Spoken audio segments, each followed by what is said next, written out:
Are Walaikum you salam there? wa rahmatullahi ta'ala wa barakatuh. Yes, I'm here. Can you hear me? Loud and clear. Let me start off with this introduction, Dr. Mehta.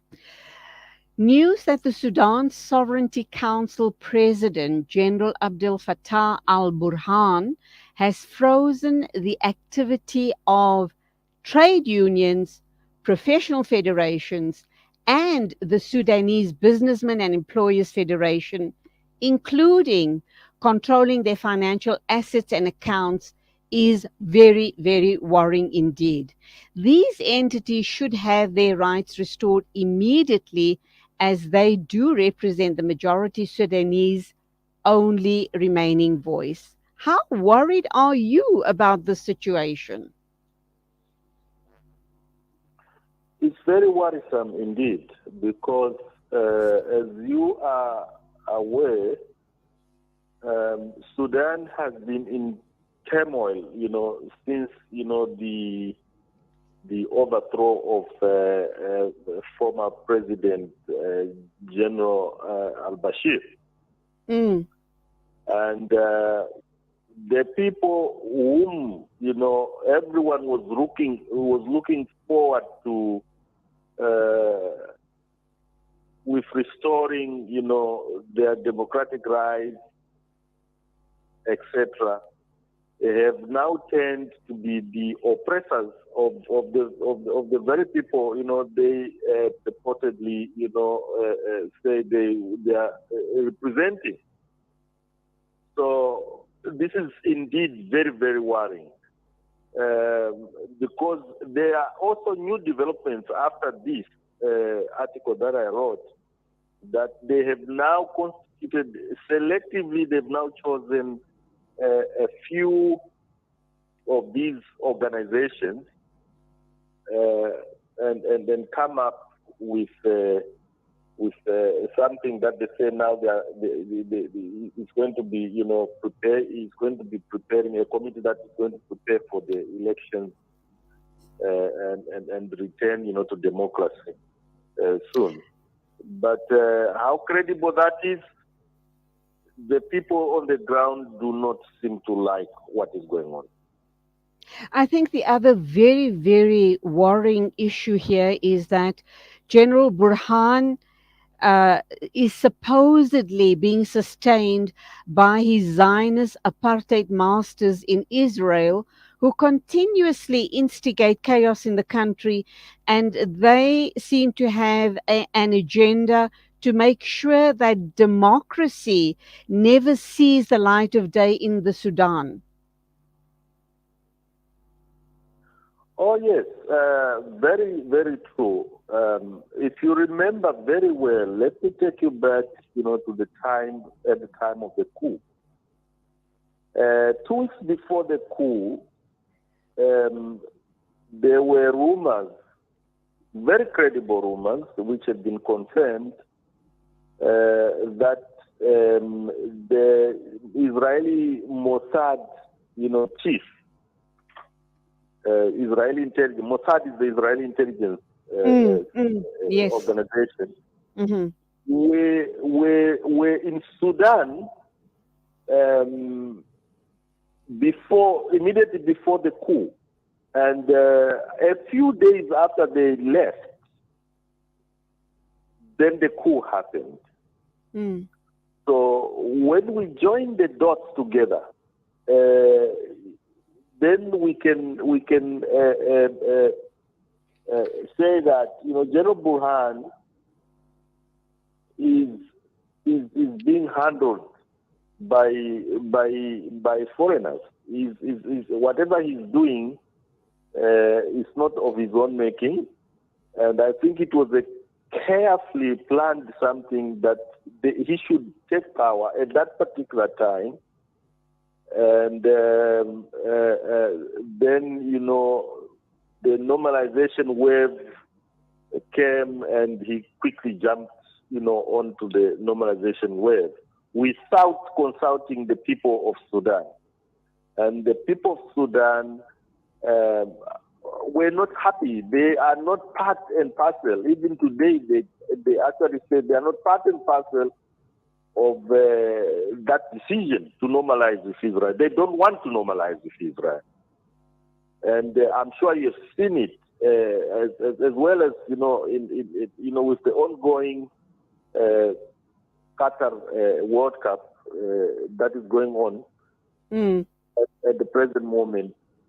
The Arab communities, and we are talking of the ordinary Arab communities, whether from Saudi, Emirates, Bahrain, Oman, you name all those Gulf, countries, they are expressing themselves. Morocco even, they are expressing themselves right there at the World Cup that we are with Palestine. We don't want, these Israelis. We don't want to have peace with them when they are killing our own brothers on a daily basis. And then what Abrahamic peace accords are you talking about? So And they that's where I want to come in. Let's All right. Let's talk about those Abrahamic Accords, which I understand is being forced on the Muslim Arab countries. Burhan knows too well that his stay in power is dependent on the success of the normalization with the apartheid Zionist Israel. What are these Abrahamic Accords all about? Why is Israel forcing it down on the Arabs and particularly on the Sudanese people? They're not happy about these accords. What do those accords contain? Well, the accords are very skewed. The accords, basically, if you look at the accords themselves, they should be based on the fact that both the Quran, the Injil, the Torah are in agreement that we all, the three major religions are descended, they have ties to the patriarch, the prophet Abraham. Okay? So it's like children of one father. But, okay, that concept, Islam does not deny that concept. Neither does Christianity deny that concept. We agree with that yes, it's a fact that, Abraham, the Arabs are descended from there, the Jews are descended from there. And so, the prophets that came also descended, from the connecting with, the whole issue of the prophet Abraham. But then, if it is to be done, let it be done in the true spirit. You cannot say you are doing peace and you are killing a 6-month-old baby in Palestine. You are bulldozing the houses of Palestinians to leave their homes. That their only homes that they know. And you slaughtering their husbands, you slaughtering their women, you slaughtering their children. You are arresting a 4 or 5-year-old and locking them up in prison. And then you come to the Muslims and you say, now let's talk, peace. We are children of Abraham. Our religions descend from there. And this and that and that. This is what the Muslim public is saying. No. Okay. Yeah. All right. So, absolutely. Yeah. Do we know the whereabouts of General al-Bashir? He was overthrown in this coup. Where is he? Is he totally absent from Sudan? Is there any hope that he will come back on board again and reclaim his seat in government? Would that be the solution for the Sudanese people? Well, Bashir had presented himself as an Islamist, okay, during his reign. So they wouldn't want to see his face there again. to be honest with you. They wouldn't want to see his face. He is there. He's there in the Sudan. Whether he's actually serving a prison term, they know themselves. But I don't think, so are many people saying, that is actually, in a serious, punishment, serving a jail term and with a lot of problems hit on him. No, he could be, somewhere locked up, somewhere and told, you stay away from activities, enjoy your money, and that's it. Because he has to be paid. Remember, he started all these links, with the Gulf countries by sending the Sudanese military to help Saudi and Emirati fight the Houthis in Yemen. So, to begin with, they have, Sudanese soldiers fighting there. And those Sudanese soldiers are starving. They don't even have nothing. But money is paid to these generals who are enjoying themselves, faded billions of, of dollars to share amongst the junta, from the Gulf countries, for instance. Because money is channeled through, the Gulf countries. Of course, it could be Zionist American, money that they're enjoying. Okay, So, let's wrap up. Of, the whole All right. matter. What would be the peaceful solution for Sudan? Because we also understand that the African Peace and Security Council of the African Union should be deliberating on this issue. They should suspend and sanction the so-called illegitimate Sudan's Sovereignty Council.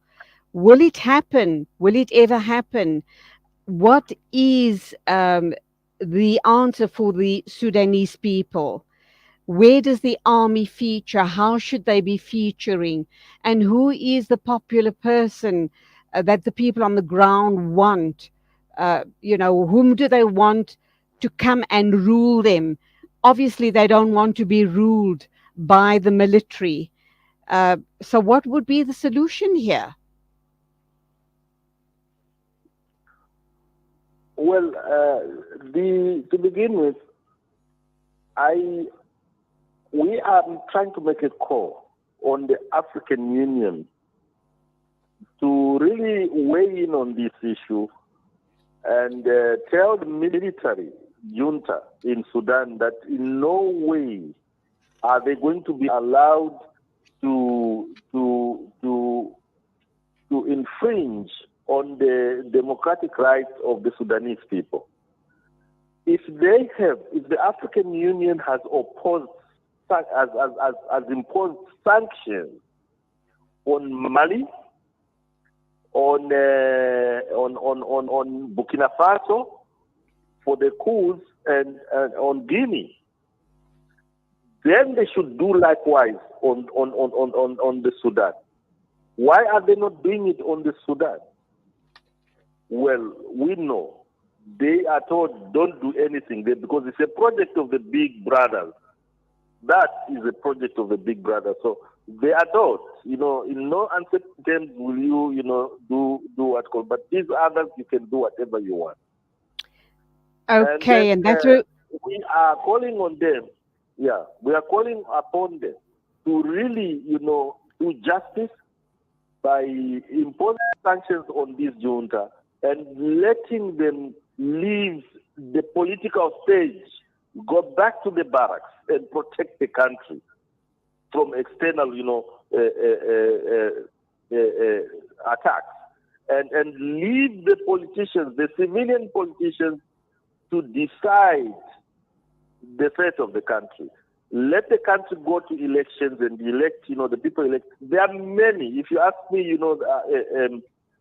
who in particular, there are many possible, leaders in Sudan right now, civilian leaders, people of very good characters, people with impeccable records who can lead, that country. if they are allowed to, to organize, and have elections, and then let the people elect. They don't want that. And these guys, every time, every time they reach a point where the country reaches the point where they would want, to get, to the elections, they mess up. They create something, and then, they take power, and then, derail everything, is suspended, that is suspended. And remember, this General Burhan, who elected him? He's not an elected person. Okay. Dr. Mustafa Mehta, Research Fellow, Head of Africa Desk at MRN. Thank you indeed for talking to us about the issue in Sudan, where the military is denying the people of Sudan their democratic rights. Thank you for being on the show this morning, and assalamu alaikum to you. Wa alaikum assalam. Thank you very much. Thank you very much.